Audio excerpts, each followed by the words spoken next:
can compare rates, shop every lender online, read every term sheet, and still end up paying tens of thousands more than you should on the exact same house. I've closed over 200 loans and helped approve over 40 million in financing for everyone from first-time homebuyers to self-employed business owners who got told no by every other lender. And what I've learned is that the mortgage industry doesn't punish bad borrowers. It punishes the ones who don't understand what the person sitting across from them is actually optimizing for. So I put everything into one video. Today I'm laying out 6 things about mortgages that nobody in this industry has any incentive to teach you. So by the end of this, you'll know exactly what's happening on the other side of the desk, what your mortgage should actually cost, and which options the person across from you is keeping off the table.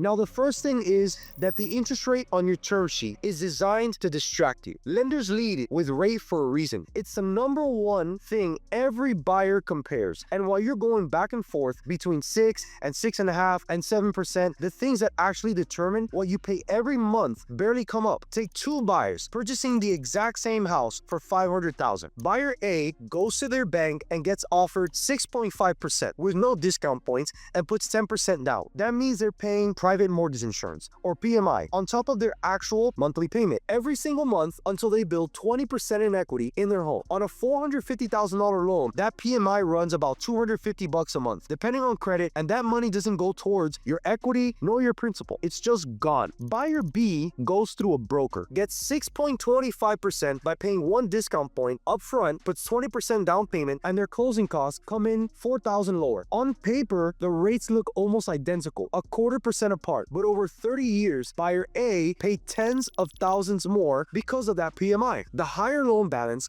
and the closing cost difference. And the gap had almost nothing to do with the rate. It came from the points, the PMI, the closing cost, the down payment, the structure, and all the numbers that nobody compares because the industry has trained everyone to shop just one number. That's the difference between rates and costs of capital. And most buyers never learn to separate the two because the industry benefits when they don't. But the rate being misleading is only half of it, because the person explaining the rate to you has a financial incentive to make sure you never understand the full picture. If you walk into a bank, you're talking to a loan officer who works for that bank. They can only offer you products on their shelf. If you qualify for what they've got, great, they'll write you a loan. If you don't, well, the conversation is over. They're not going to pick up the phone and call a different lender that might approve you at a better rate or with a better product that actually fits your income. That's just not how they're compensated. Their job is to close the loan their bank offers, and their paycheck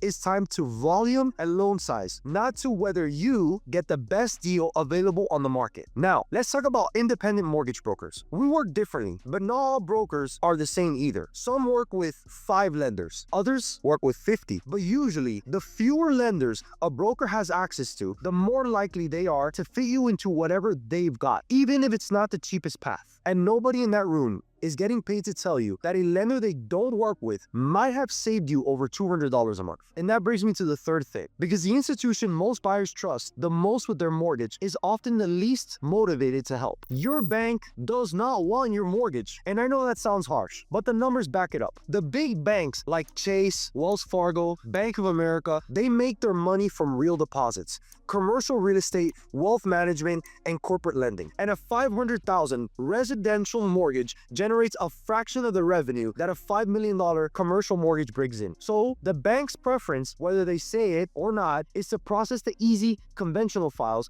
and pass everything else. And what costs buyers the most is that what happens after that pass, because the bank is never going to decline you and then walk you through the bank statement loans, the profit or loss options, the DSCR loans, or the credit unions that might approve you at a completely different rate. They just say no. You leave, you feel stuck, maybe you wait another year to save up some more, or worse, you adjust your expectations and buy less house than you can actually afford because nobody showed you the full menu. That gap between what the bank told you and what's actually available is where most buyers leave the most money on the table. And it happens because nobody in that process had any reason to show you the door to the next room. Now, all of these rate distractions, incentive problems, and bank limitations create one downstream effect. They shape how your file reads to every lender, who touches it, and there are three numbers on that file that carry more weight than almost anything else. And those three numbers are the reason two people buying the exact same house with the exact same income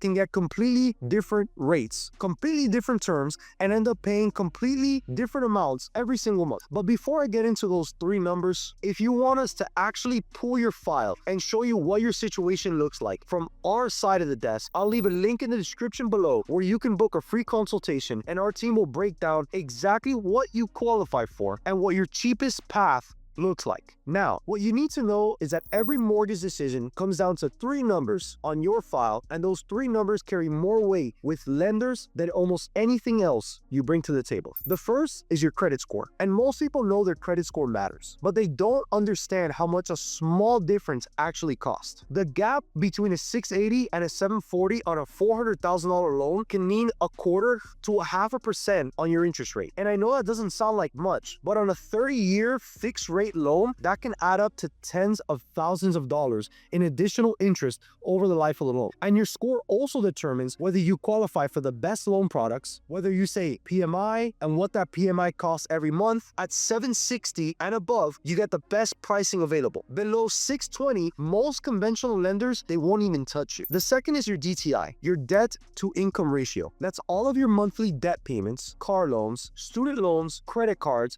existing mortgages divided by your gross monthly income. Most conventional lenders want you at 43% or below. But what catches people off guard is that they don't look at what you actually spent. They look at the minimum payments on your credit report. So for example, if you have a $10,000 credit card balance with a $200 minimum payment, that $200 counts against your DTI, even if you pay the full balance every single month. And that $200 a month in credit card minimums could be the difference between you qualifying for the house you actually want and getting stuck with a smaller number than you expected. The third is your LTV, your loan to value ratio. This is how much you're borrowing compared to what the home is worth. Below 80% means no PMI. Above 80% means you're paying mortgage insurance every month until you build that equity back. And on an FHA loan, that insurance stays for the life of the loan, even if you put less than 10% down. Two people with identical income and credit can walk into the same lender and get different outcomes. One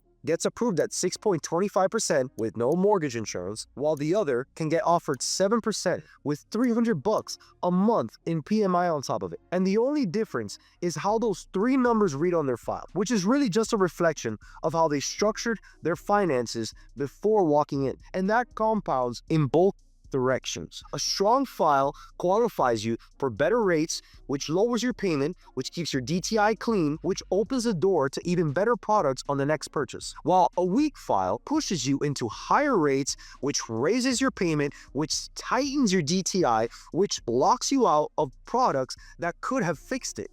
You see, most buyers have never seen their own file through a lender's eyes. And that blind spot costs more than any single interest rate ever will. But even when you understand how your file reads, there's one thing that can inflate your costs by tens of thousands overnight. And most buyers, they don't even think about it until it's too late. You see, the more pressure you're under to close, the more it costs. And I'm not talking about a small premium. When you're bidding in a bidding war and you need to close in 21 days, you take whatever rate is available because you don't have the time to shop around. When your lease is ending next month and you need to be in a house by the 1st, you skip the rate comparison and go with the first lender who says yes. When a seller asks you to waive an appraisal contingency, you agree because you're afraid of losing the deal. And the one decision when a seller asks you to waive the appraisal contingency, you agree because you're afraid of losing the deal. And that one decision can mean you're paying $30,000 more than what the home is worth with no way to negotiate. And every one of those pressure decisions, they cost you real money because the buyer who took 60 days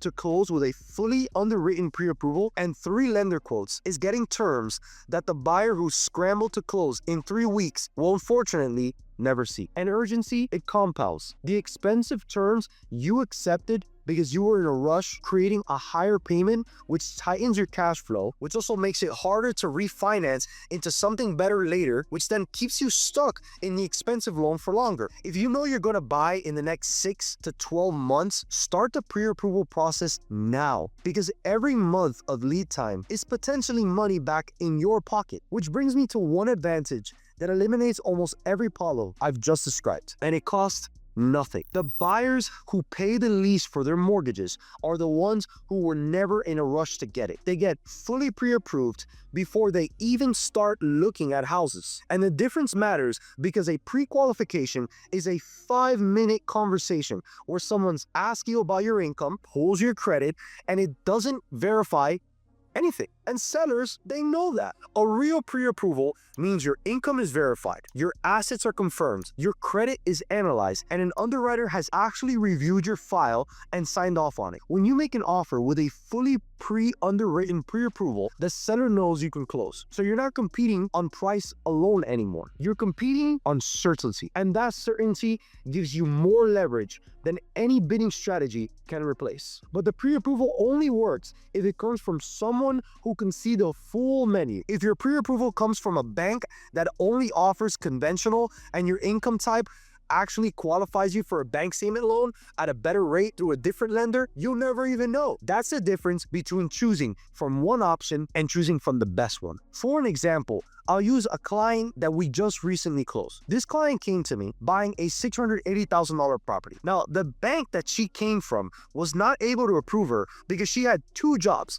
Now, this is a MD, a doctor, someone who's making over $300,000 a year. Now, the problem with this person is the way that they qualified for income, the way that they declared their taxes, the way that they calculated her income was not including the side job that she had as a doctor on the weekends and her full-time employment. Now, the thing is that some doctors, they're paid by 1099, meaning these doctors, they have verifiable income, but it just depends on what they declare on their taxes. This doctor, who's making over $300K a year, couldn't qualify for a conventional loan because the bank said she didn't make enough. So she came to me, referred to another client of mine who purchased with a similar program. What this doctor did was she provided me 12 months of bank statements, and we were able to use the gross deposits that she was making, which is about $25,000 a month, to qualify her for this $680,000 loan. Now, the thing was that the bank was limited. They only had conventional loan products to offer her. They could only use her side job, which was paid as a W-2, to be able to qualify her. And her 1099 income, which was declared on her tax returns with several expenses, couldn't be used because her net income was too low for the bank to actually use. Now, we use common sense. What is the borrower actually making?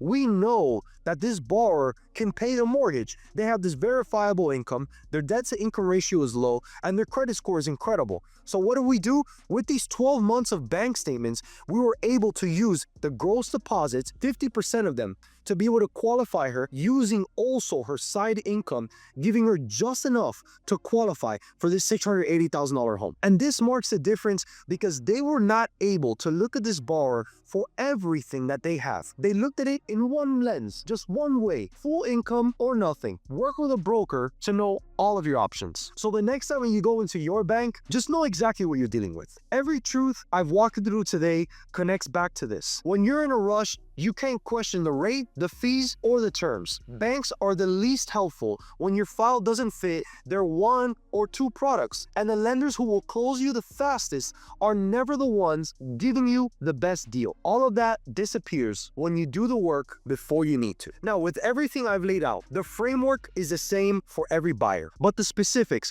like which loan type matches your income, whether to buy points or to keep the cash, when to refinance versus when to hold, is different for every file I look at. And getting it wrong, even something as small as choosing the wrong product or putting down the wrong amount, can cost you thousands a year. That's what we figure out for you at Vantage Mortgage. We take your full file and map out the path that gets you to the best possible terms your situation qualifies for right now, instead of the most convenient option that happened to be the one on the bank shelf. We've done this over 500 times with a 100% close rate on every pre-approval we've issued. So if you want someone actually sitting on your side of the desk, showing you exactly what you qualify for, what it should cost, and what your first move should be, I'll leave a link in the description below that you can check out. Other Other than that, thanks for watching, and I'll see you on the next one.